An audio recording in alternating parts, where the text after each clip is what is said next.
आप अपने धर्म का पालन तो करना चाहते हैं, पर हमें अपने धर्म पालन से क्यों रोक रहे हैं? कुंती ने जब बहुत आग्रह किया तो ब्राह्मण ने उसकी बात मान ली।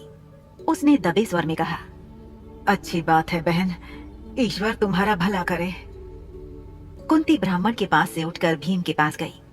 उसने पूरी कहानी भीम को सुनाकर उसे कहा, बेटा, परोपकार से बढ़कर दूसरा कोई धर्म नहीं होता।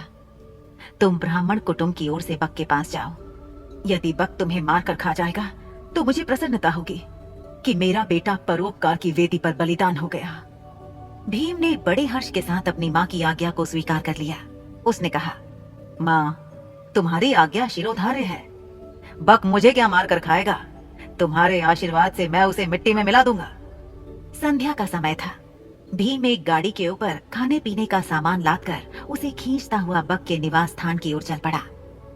वह बक के निवास पर पहुंचकर गाड़ी पर लदे हुए खाने के सामान को स्वयं खाने लगा। बक कुपित हो उठा। वह गरजता हुआ बोला, एक तो तुम देर से आए हो और ऊपर से मेरा भोजन खा रहे हो। इतना कहकर वो भीम पर टूट पड़ा। भीम तो पहले ही तैयार था। दोनों में मल्ल युद्ध होने लगा। दोनों की गर्जना और ताल ठोकने के शब्दों से वायुमंडल गूंज उठा। बक ने बड़ा प्रयत्न किया कि वह भीम को मल्ल युद्ध में पछाड़ दे, पर वह सफल नहीं हुआ। वह स्वयं भीम की पकड़ में आ गया। भीम ने उसे धरती पर गिराकर उसके गले को इतनी जोरों से दबाया कि उसकी जीभ बाहर निकल आई। वह प्राण शून्य हो गया। भीम ने उसे उठाकर नगर के फाटक के पास फेंक दिया। उधर संध्या समय चारों भाई भिक्षाटन से लौटे तो कुंती से सब कुछ सुनकर वे बड़े दुखी हुए। उन्होंने अपनी माँ से कहा, तुमने भीम को अकेले भेजकर अच्छा नहीं किया। हम भाइयों में वही एक ऐसा है जो संकट के समय काम आता है। कुंती ने अपने पुत्रों को समझाते हुए कहा, तुम चिंता क्यों करते हो? तुम देखोगे कि मेरा भीम बक को मिट्टी में मिलाकर आएगा। फिर चारों भाई भीम का पता लगाने के लिए चल पड़े। वे अभी कुछ ही दूर गए थे कि भीम अपनी मस्ती में झूमता हुआ आता दिखाई पड़ा। चारों भाई दौड़कर भीम से लिपट गए। भीम ने उन्हें बताया कि उसने किस तरह अत्याचारी बक को नर्क में पहुंचा दिया है। भीम ने घर पहुंचकर अपनी माँ के चरण स्पर्श किए। उसने कहा, माँ, तुम्हारे आशीर्वाद से मैंने बक का संहार कर दिया। अब एक चक्रा के निवासी सदा सदा के लिए भयमुक्त हो गए। कुंती ने भीम का मुख चूमते हुए कहा, बेटा भीम, मुझे तुमसे यही आशा थी। मैंने इसीलिए तो तुम्हें बक के पास भेजा था।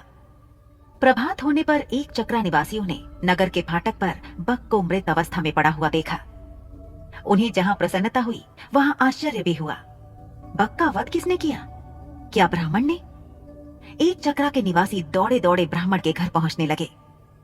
थोड़ी ही देर में ब्राह्मण के द्वार पर बहुत बड़ी भीड़ एकत्रित हो गई। ब्राह्मण के जयनाद से धरती और आकाश गूंजने लगा। ब्राह्मण ने भीड़ को शांत करते हुए कहा, भाइयों, बक का वध मैंने नहीं किया है। उसका वध तो मेरे घर में ठहरी हुई ब्राह्मणी के बेटे ने किया है। एक चक्रा के निवासी इस बात को तो जान गए कि बक का वध ब्राह्मण के घर में टिकी हुई ब्राह्मणी के एक बेटे ने किया है, किंतु अधिक प्रयत्न करने पर भी वे ये नहीं जान सके कि ब्राह्मणी कौन है और उसके पांचों बेटे कौन है। किंतु जानने पर भी यह तो हुआ ही कि एक चक्रा निवासी ब्राह्मणी और उसके पुत्रों का बड़ा आदर करने लगे। स्वयं ब्राह्मण भी गर्व का अनुभव करने लगा कि जिस ब्राह्मणी के पुत्र ने एक चक्रा के निवासियों को सदा सदा के लिए संकट मुक्त करा दिया है, वह उसके घर में अतिथि के रूप में टिकी हुई है।